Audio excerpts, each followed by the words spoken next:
seeing where your coffee's grown or where your beer is made or what have you is, I think, an important thing. We went to Copadota in Costa Rica to visit the folks who work there and to see the farms in the area. Great coffee requires tons of human effort, so a lot of intention and care has to go into every step at origin in Costa Rica before we even get the green, raw coffee. You don't get a cup like Flecha Roja that tastes sweet and crisp and clean without a lot of human effort and intention. You have that connection to the people who are making it, and I think all of us who went there really felt a connection right away to not only the land, because it's incredibly beautiful, but also the people.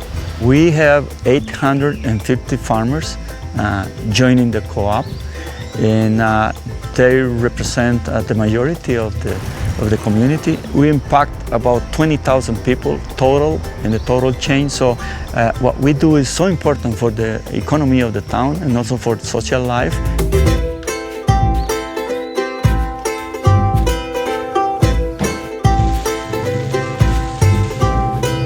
We sort of choose the best lots that they produce. And the very special lots, we call them micro lots, is only 100% fully ripe cherries. That coffee has total traceability from the farm, the owner of the farm, the elevation, what type of shade do they have, what topography, varieties. We started to try to get all that information out to the consumers, and it's become pretty common now, I think, in the coffee community, and hopefully people will begin thinking about coffee as something more than just a branded blend that you chug in the morning to get going.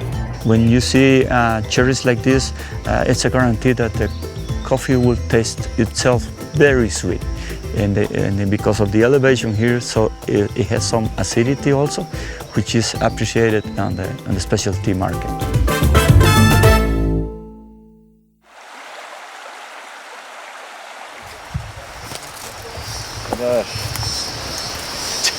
No hay que ponerle una extensión a este huevón porque le digo que mucha cerveza, ¿no? Heard that last part. Too much beer. Yeah.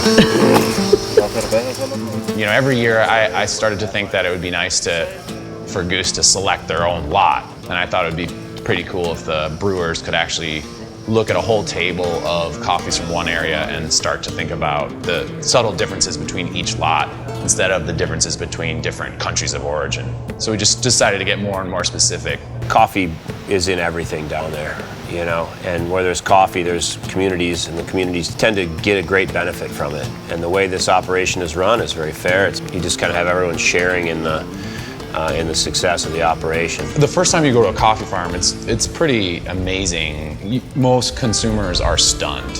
When you see it, it's pretty staggering, you know, that one coffee plant produces about a pound of coffee, and it kind of takes almost a year of stewardship to do that. I think there is a good relationship between the way we make our beer and the way they make coffee. You know, we make beer by hand here, and this is a process that is very labor intensive for us and that we put our kind of hearts and souls into, and they do the same thing down there. All the beans are harvested by hand by people from neighboring countries and cultures, as well as folks from Costa Rica. I think we came away feeling as connected to the coffee that we put into Bourbon County Stout as we do to the process of making Bourbon County Stout.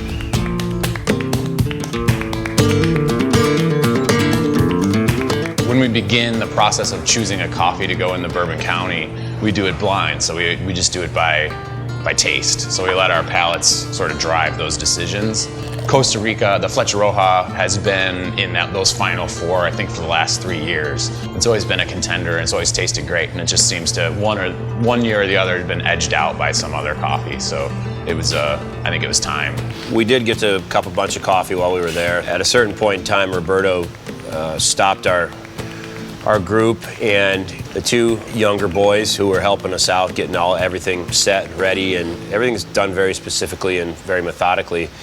And he kind of stopped everything for a second there, and he introduced them as two of his grandsons. It was a striking moment for me. It was a moment I'll remember probably forever. You could tell there was a great deal of pride there. You could see how family and culture and history were very deeply intertwined there.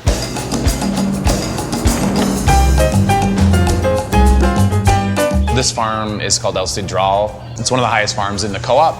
And typically, just like wine, the higher elevation you grow coffee at, the less oxygen is in the air and the more the plant, in theory, struggles.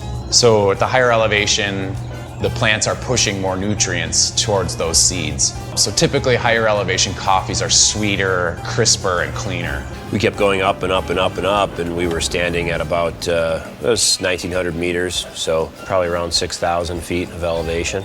You know, you could look out and you could see the entire Dota Valley, and I think that was the moment that I kind of connected with Roberto a little bit. We talked about his reflections on the vibrance of the community as a result of coffee. You have no idea how much you impact our community. Like you could see the houses in the town.